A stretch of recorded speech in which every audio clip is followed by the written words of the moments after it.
All right, men's golf time. Coach Darby Rogo here with us. Coach, how are you, man? I'm doing well. Yourself? I'm not doing too awful bad. Tell me a little bit about how it's going so far. You guys went down to Texas recently and played some on the way back. Tell me so far how the spring's been treating you. Well, we started our season off in Texas and played down at Texas A&M International. Had a runner-up finish there. Had 3 guys finish in the top 5, so felt really good about that start in early February. And then a couple weeks ago, we were down at Tusculum College, really good Division II tournament. Finished 6th there. Blake DeBrain continued to stay hot, finished 5th as an individual. And now we're just getting ready for Northern Kentucky Cherry Blossom. It's a Great Lakes Regional this weekend. It's a pretty big one, so we're getting ready for that. Tell me a little bit about the regional, about how many teams participate in that. Is that something that you can, if you fare well enough when you move on? It's something we need to play well in. There'll be 27 teams there, all from the Great Lakes region, so every GLIAC school, every GLVC school. So it's a big tournament for us because there's a lot of head-to-head opportunities to pick up wins, and postseason is determined by the best 10 teams from the region. So our goal there is we've got to finish 9th or better. Okay. So. And that is coming up on the start of April here, April 1st. Yep, right? Saturday, Sunday. All right. Well, tell me a little bit about your kids. Tell me a little bit about who's striking the ball well and who's having a good start. You know, Dylan Klein has been playing the one position for us ever since he got here. I mean, he's an outstanding golfer. He's been having a really good year for us. Finished 7th at the conference championship in the fall. He's been playing really well. The best player on our team right now is Blake DeBrain. Okay. He has just been the most consistent. He's really gotten hot. He's a senior as well. He's from South Africa. He's just been putting it all together. He's really put the team on his shoulders the last couple of weeks. Finished 3rd in Texas, finished 5th at Tusculum.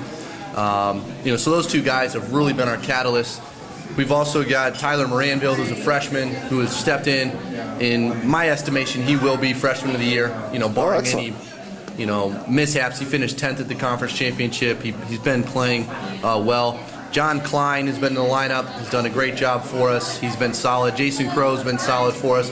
That's been our consistent top 5. And then outside of that, Corey Martinez, who's a sophomore, has really come on as of late. Really been paying attention to work he's been doing. And then Justin Epier, who's a senior, has also been in the lineup. So we've had 6 or 7 guys really push to help us be pretty good this year.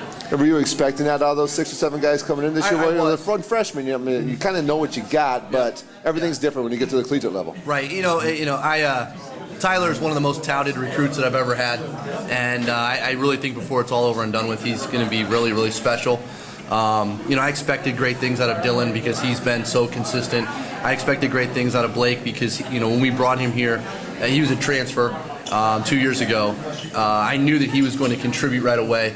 I like that John Klein is really playing well. I like that Corey Martinez is playing well. Those are 2 guys that I really count on, especially for next year because they are underclassmen.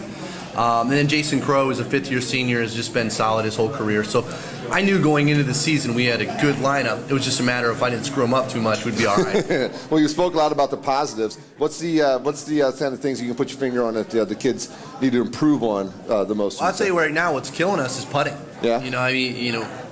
You talk about like professionals like Tiger Woods, who by the way won this weekend. Yeah. I think he's back. We go to Tusculum, and after the first round, we were averaging 14.5 greens in regulation per guy. Okay. And that's awesome. Yeah. We also averaged 36 putts per guy. That's what killed us. If we get that down to 30 putts, we're running away with it. What was it? Was it the putts were long, or they were just? I think it's a combination of a few things. That was our second tournament.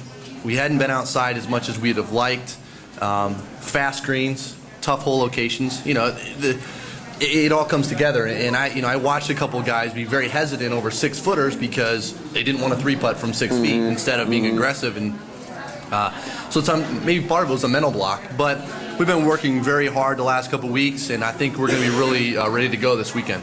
It's the Great Lakes Regionals coming up for you guys there on April 1st, and you're expecting a good showing out of your kids. We need to play well. The next 2 tournaments at Northern Kentucky, which is a Great Lakes Regional, and then at Indianapolis, which is the second of the Great Lakes Regionals in the spring. They're back-to-back. Okay, that's like a week apart. Yep. If we finish top 9 in both of those, we're guaranteed postseason. So our guys know what's on the line. We've been working real hard in the weight room. We've been working hard on the golf course. So I just want us to go out and play the way we're capable of playing. And we do that, we'll be just fine. What kind of work do you do in the weight room for golf? I mean, because you want to be a strong person, but some kind of strength can probably limit your mobility a little bit. What are you working on in the weight room for golf? Well, we've got to be very smart because, we are looking at the flexibility and the mobility that's very important in the golf swing. But I tell you what, I don't treat my guys like daisies. I kick the crap out of them, and we lift a lot of heavy weights. We do a lot of Olympic lifts because we need to be strong from the waist down. Mm-hmm. And, I like the fact that it's balance is where the golf swing starts. Yeah. So we do a lot of heavy lifting, and but we do an extensive amount of stretching as well to counteract that. Mm-hmm. Mm-hmm. But it's important for us to be in shape when you're talking about an 18-hole practice round and then walking 36 holes and then walking 18 holes in 3 consecutive. Yeah. You've got to be in shape. Absolutely. So we get in the weight room, we get in the swimming pool, we run. I mean, it's our cardiovascular and our physical workouts are just as important as our short game. And then you get the kids out on the links, and you said this putting has been the issue. You think that's something that the kids will overcome, though? Definitely. Golf is one of those games where you're going to have your ups and your downs. You heard the ladies talk about it. To make the game easy, you've got to hit the ball on the green in regulation. Yeah. We are doing that. If we continue to do that, putts will fall. Yeah. It's a feel thing. It's a confidence thing, and we've been doing a lot of work these last 2 weeks to help the guys overcome that. So I think we're in the right on the right path. We'll be just fine. Well, Coach Roga, I appreciate you taking time for stopping out and chatting with us. Best of luck to your student athletes, and great best of luck in the Great Lakes Regional. I really appreciate your time. Thank you very much. That's Tiffin University men's golf coach Darby Roga. We're going to go ahead and step aside and take a break. When we come back, Tiffin University baseball and Tiffin University softball. That's next on Tiffin University's Dragon Radio Live on Coast Country WMJK and at coastcountry.com. Back after this with Dragon Radio Live.